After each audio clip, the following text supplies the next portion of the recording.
అభివృద్ధిని అడ్డుకునేందుకు కొన్ని శక్తులు ప్రయత్నిస్తున్నాయని ఆరోపించారు ఏపీ సీఎం చంద్రబాబు నాయుడు. తూర్పుగోదావరి జిల్లా తుని ఘటన వెనుక రాజకీయ శక్తులు ఉన్నాయంటూ ప్రతిపక్షంపై విమర్శలు గుప్పించారు.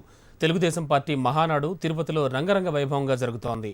రాష్ట్రంలో ఎక్కడ అరాచక శక్తులు చెలరేగినా అక్కడ వైఎస్ కుటుంబ సభ్యుల హస్తం ఉంటోందని ఆరోపించారు ఆయన.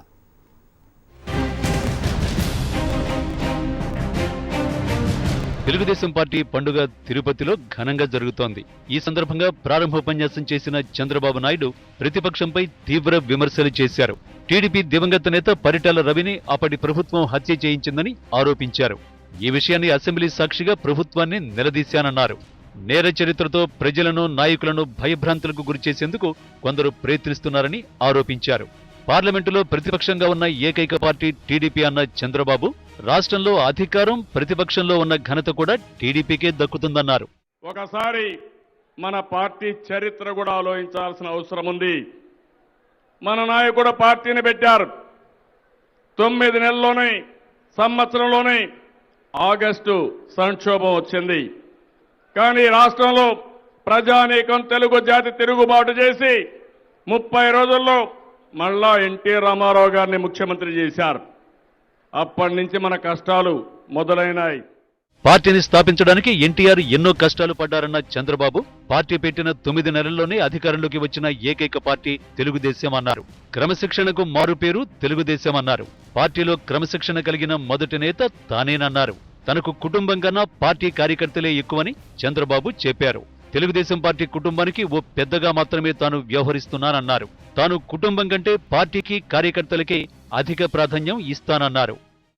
ఆ రోజు ఆ మహామనిషి ప్రజల కోసరం ఆలోచించాడు, సమాజం కోసరం ఆలోచించాడు, నూతన వరవడి సృష్టించాడు. తెలుగువారి ఆత్మగౌరవాన్ని ప్రపంచం మొత్తం చాటి చెప్పాడు. అందుకని ఎన్టీ రామారావు గారు పుట్టినరోజు తెలుగు జాతికి పండుగ రోజని చెప్పి కూడా నేను మీకు తెలియజేసుకుంటున్నాను. ఆంధ్రప్రదేశ్ను ఆదుకోవలసిన బాధ్యత కేంద్రంపై ఉందన్నారు చంద్రబాబు. విభజన చట్టంలో ఉన్న అంశాలను అమలు చేయాల్సిన బాధ్యత కేంద్రంపై ఉందన్నారు. కొత్త రాష్ట్రం, చాలా సమస్యలున్నాయి. ఆ సమస్యలను అధిగమించాలంటే రాజకీయాలకు అతీతంగా పోరాడవలసిన అవసరం ఉంది. అంతేకాదు కేంద్ర సహకారం కూడా అవసరం. కేంద్ర సహకారం కోసం నేను 1-2 సార్లు కాదు, పోయినప్పుడంతా కలుస్తున్నాను. 18-19 సార్లు కలిశాను. కొన్ని అయినాయి, ఇంకా చేసుకోవాల్సిన సమస్యలు చాలా ఉన్నాయని చెప్పి కూడా నేను మీకు తెలియజేస్తున్నాను. 3.5 దశాబ్దాలుగా ఎన్నో పార్టీలు వచ్చిపోతున్నా తెలుగు ప్రజల గుండెల్లో తెలుగుదేశం పార్టీ చిరస్థాయిగా నిలిచిందన్నారు.